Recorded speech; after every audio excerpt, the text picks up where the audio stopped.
काल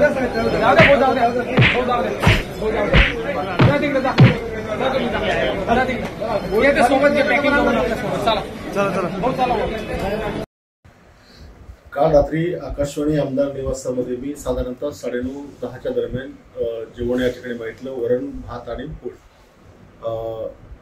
ज्यावेळेला मी जेवायला बसलो आणि मी भातामध्ये वरण टाकलं तर पहिला घास मला खूप आंबट लागला। मग मला वाटलं की मी काही लिंबू टाकलं, पण मग वरणात भातात लिंबू टाकायचा प्रश्न नव्हता।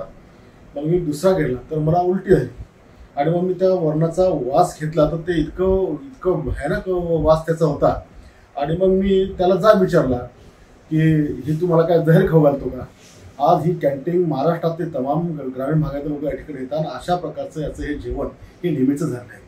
मागे 2 वेळेस याला मी समज दिली, त्याला विनंती केली की तू अशा प्रकारचं जेवण देत नको जाऊ। एका आमदाराला जर हे इतकं विषारी जेवण देतात तर सामान्य ग्रामीण भागातून येणारे कार्यकर्ते किंवा जे कामाचे लोक असतात किंवा अधिकारी असतात त्यांची काय अवस्था असेल?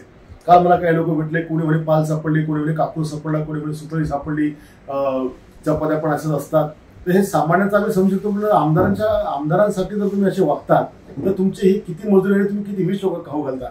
आम्ही इथनं गावाकडे ज्यावेळेला जातो रात्री गाडीमध्ये पार्सल घेऊन, तर जेवढ्याला आम्हाला सकाळी सुचत नाही, आम्हाला असं वाटतं प्रवासामुळे आम्हाला त्रास होत असेल, पण हे सगळं निष्कृष्ट दर्जाचं जेवण मिळतं आणि याच्यामुळेच हा त्रास त्या ठिकाणी होतो।